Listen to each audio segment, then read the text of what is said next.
Movie शुरू होती है ईवा नाम के लड़की से जो बहुत सालों के बाद अपने शहर वापस लौट आई है क्योंकि उसके क्लासमेट के दो फ्रेंड्स की आपस में एंगेजमेंट हो रही है। उसकी दोस्तों में लड़की का नाम डेनिका है। रिसेप्शन के दौरान जब वो नीचे खड़ी होकर अपने दोस्त डेनिका से बातें कर रही थी तो डेनिका का फियोंसे ईवा के एक्स से बात कर रहा था। ईवा और उसका एक्स दोनों एक दूसरे को काफी बेहद पसंद करते थे, लेकिन किसी बात को लेकर उनका झगड़ा हो गया जिसकी वजह से वो दोनों में दूरियां हो गयी और आज ये सभी लोग इतने टाइम के बाद मिल रहे थे। एंगेजमेंट का फंक्शन खत्म होने के बाद चारों दोस्त साथ बैठकर बातें करते हैं। आज 4 जुलाई का दिन है, इसीलिए वो चारों ये डिसाइड कर लेते हैं कि 4 जुलाई को पहाड़ों पर जाकर वहाँ से आतिशबाजी देखेंगे। जब वो कार में बैठने वाले होते हैं तो वे अपनी दूसरी फ्रेंड जिसका नाम स्टीवी है उसे देखते हैं। उन्होंने सोचा कि हम इतने टाइम के बाद एक साथ घूमने के लिए जा रहे हैं तो क्यों ना उसे भी लेकर चले। हमें यहाँ पर पता चलता है कि स्टीवी एक बार में काम करती है और जब ईवा उसके पास गई तो वो यह कहकर मना कर देती है कि सॉरी मुझे कुछ काम है, तुम लोग चले जाओ। लेकिन स्टीवी की दोस्त कहने लगी कि मैं यहाँ देख लूंगी, यहाँ के सारे काम को मैनेज कर लूंगी, अगर तुम जाना चाहती हो तो जा सकती हो। इसीलिए अपने दोस्त के भरोसे उनके साथ चली जाती है। कार से चट्टान के साइड पर ड्राइव करते हुए आगे बढ़ रहे थे कि तभी अचानक से डेनिका का फियोंसे चीख मार देता है जिससे बाकी के सब बहुत ही ज्यादा डर जाते हैं। पता चला कि ये तो बस एक मजाक था। जल्द ही ये लोग अपने डेस्टिनेशन तक पहुंचकर कार से उतर जाते हैं। डेनिका का फियोंसे अजीब ही तरह से बर्ताव किए जा रहा था जैसे वो आउट ऑफ कंट्रोल हो गया हो। अचानक उनके पास एक दूसरी कार आने लग गई और यह देखकर अपनी जगह से हटने का नाम ही नहीं ले रहा था। बाकी लोगों को उसके ऐसी हरकत पर काफी गुस्सा आता है और फिर एंड वक्त पर ईवा का एक्स उसे सामने से हटा देता है। सब उसे गुस्से से देखते हैं, लेकिन सामने से आ रही दूसरी कार रास्ते से हटकर बैरियर से टकरा जाती है जिससे वो वहीं खाई के बीच अटक गई। यह देखकर सब बहुत ही ज्यादा डर गए। ड्राइवर को बचाने के लिए दौड़कर कार के पास जाते हैं जो बहुत ज्यादा जख्मी हो गया था, लेकिन बहुत कोशिश के बाद भी कार का दरवाजा नहीं खुल रहा था। कार भी आगे बढ़ती रहती है। सब उसे पीछे की तरफ खींचने की कोशिश तो करते हैं लेकिन उसका कोई फायदा नहीं हो रहा था कि तभी अचानक से ड्राइवर डेनिका के फियोंसे का शर्ट पकड़ लेता है, लेकिन किसी तरह से उसने उससे अपने आप को जल्दी से छुड़वा ली जिससे कार नीचे खाई वाली पानी में गिर जाती है। ईवा और स्टीवी कहने लग जाते हैं कि हमें उसे बचाना चाहिए, लेकिन नीचे जाने का कोई भी रास्ता दिखाई नहीं दे रहा था। डेनिका का फियोंसे पुलिस को कॉल करने जा रहा था। तब डेनिका कहती है कि ये तो बस एक एक्सीडेंट था, इतना मत सोचो, ऐसे रोड्स पर इस तरह के एक्सीडेंट होते रहते हैं। लेकिन ईवा का एक्स कहता है कि हम यहाँ रोड के बीच खड़े हुए थे, हमारी ही गलती है, एक तरह से हम उसका खून ही कर रहे हैं। कुछ देर बाद डेनिका का फियोंसे वापस आया, कहने लगा कि पुलिस आ रही है और हमें यह जगह छोड़ देनी चाहिए। स्टीवी और ईवा को यह प्लान सही नहीं लग रहा था, लेकिन डेनिका का फियोंसे उन्हें मना लेता है कि वो पुलिस स्टेशन जाएंगे। ईवा का एक्स कहता है कि उसे बचाना मुमकिन नहीं था, आखिर हमने तो की थी ना, इसीलिए हमें यहाँ से अब चले जाना चाहिए। जब पुलिस को गुजरते हुए देखा तो वो लोग वहाँ से निकल जाते हैं। वो अपने घर की तरफ मोड़ने लग गए। यह देखकर ईवा हैरान रह गई कि वो पुलिस स्टेशन नहीं जा रहे, सब अपने घर पहुँच जाते हैं। डेनिका का फियोंसे कहने लगा कि अब हम सभी लोग अलग हो जाते हैं और इस बात को हमेशा के लिए भूल जाते हैं। वो कहते हैं कि पुलिस इस मामले को देख लेगी और अब हमें फिक्र करने की कोई बात नहीं है। ईवा को उनकी यह आइडिया पसंद नहीं आता और वो बिना कुछ कहे चली जाती है। इस एक्सीडेंट को गुजरे हुए 1 साल हो गया था। ईवा फिर से अपने शहर में वापस आने लगी डेनिका की ब्रैडली शॉवर के लिए। जी हाँ, आपने सही सुना, अब उसकी शादी होने वाली है, लेकिन अपने फियोंसे से नहीं बल्कि किसी और लड़के से, क्योंकि उसने उस हादसे के बाद अपने फियोंसे से रिश्ता तोड़ लिया था। ईवा फ्लाइट में एक लड़की से मिली जो कि पॉडकास्टर होती है। यह सुनकर कि वो भी उसी जगह पर जा रही है तो ईवा उसे लिफ्ट के लिए पूछती है। ईवा का एक्स उन्हें लेने के लिए अपनी कार को लेकर आया हुआ था, इसीलिए दोनों लड़कियां गाड़ी में बैठकर जाने लग गईं। यह देखकर डेनिका बहुत ही खुश हुई और ईवा से काफी अच्छे से मिलती है। यहाँ पर स्टीवी भी आकर उससे मिलती है, जिसके बाद डेनिका सभी के बीच बैठकर उनके दिए हुए सारे गिफ्ट को देखने लग जाती है। तभी एक लेटर नीचे गिरा। वो उसे जैसे ही खोलती है तब अंदर एक कार्ड था जिसके ऊपर लिखा हुआ था I know what you did last summer, यानी मैं जानता हूँ कि तुमने पिछली गर्मियों में क्या किया हुआ था। डेनिका हैरान हो जाती है और पूछने लग जाती है कि ये किसने भेजा है, लेकिन कोई भी नहीं जानता था। बाद में वो उन्हें कार्ड दिखाकर बताती है कि ये सब मेरे एक्स फियोंसे का ही काम है, क्योंकि वो पिछले साल के हादसे से पागल हो गया था और इसीलिए हम अलग हो गए। ईवा का एक्स उस हादसे के बारे में बताते हुए कहता है कि जो आदमी मरा था उसकी कोई फैमिली नहीं थी। डेनिका के एक्स के डैड जो शहर के मेयर भी हैं, उन्होंने ने ही उस केस को हैंडल कर रखा था ताकि उस हादसे में उनके बेटे का नाम ना आए। अब वो ग्रुप डेनिका के एक्स फियोंसे के जगह पर पहुंच गए। वो उन्हें देखकर हैरान रह जाता है। वो जब उसे लेटर देखते हैं तो वो बहुत ही ज्यादा डर गए। कहता है कि मेरा इससे कोई लेना देना नहीं है। रात को डेनिका जब अपने घर पर थी तो उसे खिड़की के बाहर किसी के मौजूदगी का एहसास होता है। जब यह देखने जाती है आखिर बाहर कौन है तो उसका फियोंसे पीछे से आकर उसे पकड़ लेता है। सोचने लगा कि शायद डेनिका को शादी की वजह से घबराहट हो रही है, इसीलिए वो उसे रिलैक्स करता है। डेनिका शॉवर लेने के लिए जाती है, जबकि बाहर उसका फियोंसे ड्रिंक करने लग जाता है। वो खुद को रिलैक्स करने के लिए बाथटब बाथटब में बैठकर मेडिटेशन करने लग जाती है कि तभी बाहर की लाइट्स अचानक से ऑन हो जाती है। यह देखकर उसका फियोंसे हैरान रह गया और चेक करने के लिए बाहर गया, लेकिन लाइट फिर से बंद हो जाती है। वो बड़ी ही गौर से अंधेरे में देख रहा था, फिर वापस आता है, लेकिन तभी अचानक एक तीर उसके कंधे में आर पार हो जाती है। वो गिरने वाला था, लेकिन अपने पीछे पिलर को पकड़कर खड़ा रहता है। डेनिका ने कान में हेडफोन लगाया हुआ था, इसीलिए वो कुछ सुन नहीं पा रही थी। वो नीचे गिर तो गया था, लेकिन थोड़ा कोशिश के बाद दोबारा से खड़ा हो जाता है। तब उसे पता चला कि वहाँ तो किलर आ चुका है, जो एक दूसरा एरो शूट करता है। किलर फिर उसके पास आया और फिर एक बड़े से हुक से उसका जान ही ले लेता है। किलर के चेहरे को तो हम नहीं देख पा रहे थे, क्योंकि उसने मास्क लगाया हुआ था। डेनिका नहाने के बाद फ्रेश फील करती है। उसे सुनाई दी कि नीचे वाली म्यूजिक चालू ही पड़ा हुआ है, इसीलिए वो भी नीचे की तरफ जाती है कि तभी वो एक खौफनाक नजारे को देखते ही दंग रह जाती है कि उसके फियोंसे के गले में रॉड घुसा हुआ है और उसी के ही खून से ऊपर लिखा हुआ था, you can't erase the past, मतलब तुम मजिक को नहीं मिटा सकती। जिस वो बहुत ही ज्यादा बौखला गई। अगली सुबह सब साथ में बैठे हुए थे, समझने की कोशिश करने लग जाते हैं आखिर हो क्या रहा है। वो एक दूसरे के दोस्तों के नाम लेते हैं जो शायद पिछले साल के हादसे में बार में जानते हो। ईवा का एक्स और ईवा की नई दोस्त पॉडकास्टर का जिक्र करता है, जिसने हाल ही में एक नई किलर के बारे में पॉडकास्ट किया हुआ था, जिसे डेनिका प्ले करती है। उसमें वो 1997 के कत्ल की बात करती है। इन सभी को एक ही किलर ने हुक से मारा हुआ था। अब यह जानकर कि ये सब जवान लड़का और लड़की को मारने वाला एक ही किलर था, हुक वाला, तो वे सभी काफी चौंक जाते हैं और डर भी गए थे। लेकिन ईवा कहती है कि उस पॉडकास्टर को किलर समझना पागलपन है, क्योंकि अभी ही तो वो मुझसे मिली है। अगले सुबह ईवा पॉडकास्टर से मिलकर पूछने लगती है कि तुम थोड़ा मुझे अपने बारे में तो भी बताओ। पॉडकास्टर उसे एक पुराने घर में लेकर आई और पागलों की तरह बर्ताव करते हुए बार बार 1997 की कत्ल की बात करती रहती है, जो वो सीरियल किलर ने किए थे। फिर वो ईवा के कान में धीरे से कहती है कि किलर ने अपने विक्टिम्स, यानी जो अब वो शिकार बनाएगा, मारेगा, उनके लिए एक नोट छोड़ा है जिस पर लिखा था, I know what you did last summer, और वो उसे दिखाती भी है। वो ईवा को एक प्रोफेशनल लेडी और रे नाम की आदमी के बारे में भी बताती है, जो उस टाउन के हादसे की सर्वाइवर्स थे, यानी किलर से जिंदा बचने वाले 2 लोग। वो ईवा को और भी डराने लग जाती है, कहती है कि इंतजार करो, और खुद ऊपर चली जाती है। ईवा मदद के लिए कॉल करती है। जैसे जैसे उसका इंतजार बढ़ता चला गया, वो अचानक से किलर को अपने सामने खड़ा हुआ देख पाती है। उसने सोचा कि ये पॉडकास्टर है जो मेरे साथ मजाक कर रही होगी, लेकिन वो तो उसी टाइम ऊपर दिखाई दी। इसका मतलब ईवा के सामने सच में वो किलर ही था। अचानक वो किलर ईवा पर हमला कर देता है। ईवा भी किलर हर अटैक से बचती रहती है। वो चाकू से किलर को ही जख्मी कर देती है। फिर वो किलर के सामने चाकू करते हुए खुद को एक रूम में लॉक्ड कर लेती है। कुछ देर के बाद जब उसे एहसास हुआ कि किलर अब वहाँ पर नहीं है, तब वो बाहर निकल कर आई। तभी पॉडकास्टर भी वहाँ पर आ जाती है, लेकिन तभी ईवा के ऊपर एक बड़ा सा पिंजरा आ गिरता है, जिससे वो कैद हो गई। वो घबराते हुए पॉडकास्टर से कहती है, जल्दी जाओ और मदद लेकर आओ, तो वो वहाँ से भाग जाती है।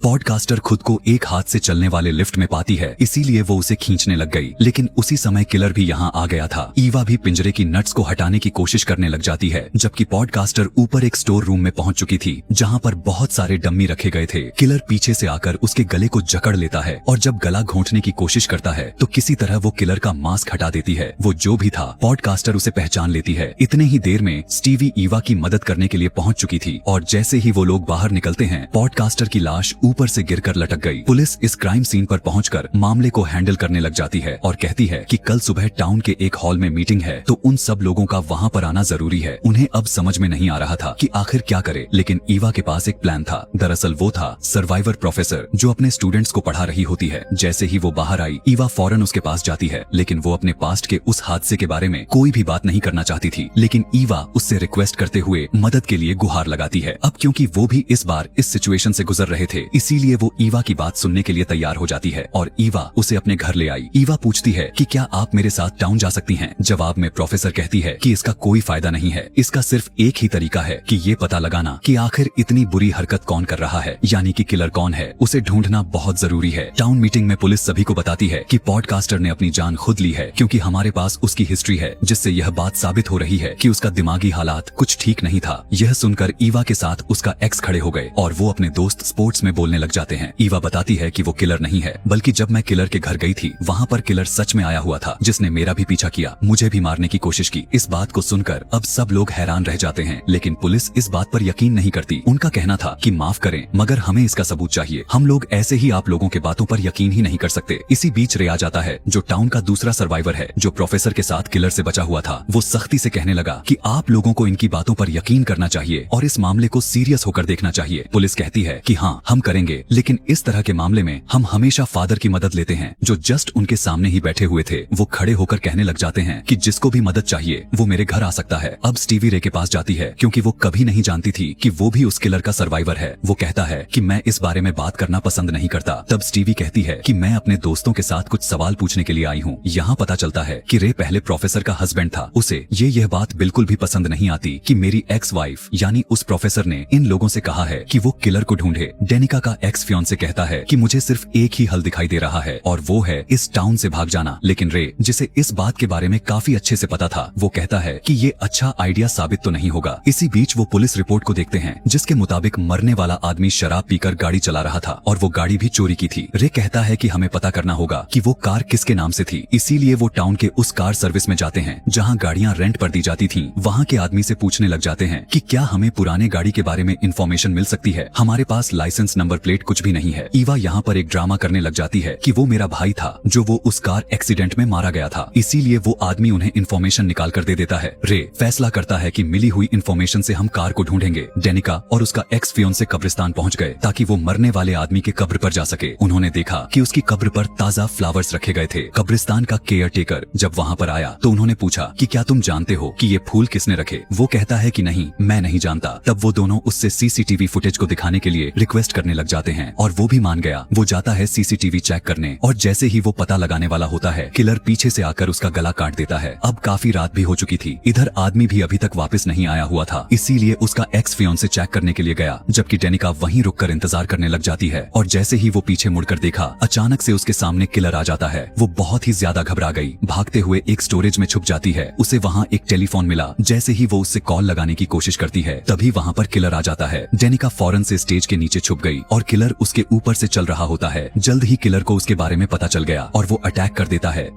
किलर उसे खींचकर बाहर लाया और उसे नीचे फेंक देता है। उसे मारने ही वाला था कि तभी वहाँ पर उसका फियांसे आ गया। किलर को साइड में गिराकर उसे बचा लेता है। किलर फौरन वहाँ से भाग गया और वो डेनिका को संभालता है। प्रोफेसर जो अपने घर पर थी कि तभी उसे लगा कि अचानक उसके दरवाजे पर कोई आया हो। वो और कोई नहीं बल्कि रे है। वो उसे अंदर आने देती है और उसने कहा कि मैं सिर्फ इसलिए आया हूँ क्योंकि मुझे इस बात से मायूसी हो रही है कि तुमने ईवा से किलर को ढूंढने के लिए कहा है, हालांकि तुम अच्छे से जानती तो कि वो सबकी मौत की वजह बन सकता है। उधर सभी दोस्त के साथ बैठे हुए थे। डेनिका भी अब ठीक हो रही थी। इसी बीच ईवा की अक्स को अजीब महसूस हुआ, इसीलिए वो अपना मूड ठीक कारण के लिए अपने गाड़ी के पास आ जाता है। लेकिन जब वो वापस आया तो देख पाता है कि दरवाजा अंदर से लॉक्ड हो चुकी है। वो खिड़की की तरफ जाने लगा, लेकिन तभी पीछे से किलर आकर रस्सी से उसका गला घोंटने लग जाता है, जिससे उसका दम घुट गया। गले की हड्डी जकड़ने की वजह से टूट गई और उसकी वहीं पर मौत हो जाती है। ईवा पर्दा हटाती है तो देख पाती है कि उसकी कार वहाँ से जा रही है। वो फौरन उसे कॉल लगाने लग जाती है, लेकिन वो तो मर चुका था और फोन भी लाश के पास ही रखा हुआ था और गाड़ी किलर चला रहा होता है। अगली सुबह ईवा ओवन डेनिका फादर के पास गई। डेनिका को कुछ अजीब लगा तो वो वॉशरूम का बहाना बनाकर फादर के चैम्बर में चली जाती है। फादर ईवा को देखकर अजीब तरह से उसके साथ बर्ताव करने लगा। उधर डेनिका एक किताब में फादर की तस्वीर में मरने वाले इंसान के साथ देख लेती है। इसी बीच एक औरत किताब लेने के लिए आई तो फादर किताब को लेने अंदर चला जाता है। उसे आता देख डेनिका अलमारी में छुप जाती है। फादर को यहाँ पर कुछ अजीब लगा, लेकिन डेनिका की किस्मत अच्छी थी कि वो बस किताब लेकर चला गया। दोनों उसी शाम पुलिस स्टेशन पहुँचते हैं इसके बारे में बताने के लिए, लेकिन पुलिस उनकी बातों पर यकीन नहीं करता। उन्हें लगता है कि ये फादर पर इल्जाम लगा रहे हैं और पुलिस ऑफिसर उठाकर बाहर चला गया। उन्हें इंतजार करने का बोलता है। उधर डेनिका का फियांसे हीटिंग रूम में भांफ ले रहा था। वहीं पर वो अपने सामने एक अनजान को देख पाता है। फिर जैसे ही थोड़ा शकुन लेने के लिए उसने अपनी आंखें बंद की और फिर दोबारा से देखा तो वहाँ पर कोई भी नहीं दिखाई दे रहा था। वो उठकर चेक करने के लिए जैसे ही आगे बढ़ा, जहाँ दरवाजे पर लिखा हुआ था यू आर नेक्स्ट, यानी कि अगली बारी अब तुम्हारी है। पुलिस स्टेशन में ईवा बैठे बैठे तंग हो चुकी थी और जैसे ही वो बाहर निकलने वाली होती है उसे एहसास हुआ कि हम दोनों यहाँ पुलिस स्टेशन में ही लॉक्ड हो चुके हैं। वो मदद के लिए चिल्लाती तो है, लेकिन पुलिस उन पर ध्यान ही नहीं देती। यहाँ पर हमें पता चलता है कि रे दरअसल स्टीवी का बॉस भी है। वो उससे कहता है कि मैंने तुम्हारे बाप से वादा किया था कि मैं हमेशा तुम्हारा ख्याल रखूंगा और मैं ऐसा कर भी रहा हूँ। डेनिका का फियांसे अपने घर पर बड़ी आराम से बैठकर ड्रिंक कर रहा था। वो देखता है कि गेट अपने आप ही खुल रहा है, इसलिए वो चेक करने के लिए जैसे ही जाता है, जहाँ उसे कोने में एक स्टेच्यू नजर आया, लेकिन वो ये नोटिस नहीं कर पाता कि असली किलर तो उसके पीछे ही खड़ा हुआ था, जो पलक झपकते ही चाकू से उस पर अटैक कर देता है। लेकिन यहाँ पर वो किलर से लड़ने लग जाता है, उससे मुकाबला करने लग गया था। वो उसे मुक्का मारता है, जिस बीच किलर ने फिर से चाकू उसके पेट में घोंप दिया। वो फिर किलर को दूर फेंकता है और सीढ़ियों पर रेंगते हुए ऊपर जाने लगा। वो मदद के लिए चिल्लाया, लेकिन उसके डैड म्यूजिक सुन रहे थे, जिसकी वजह से उन्हें आवाज नहीं आती। उसकी मॉम ऊपर थी। वो हाथ हिलाता है, लेकिन बदकिस्मती से उसकी मॉम की नजर नहीं पड़ती।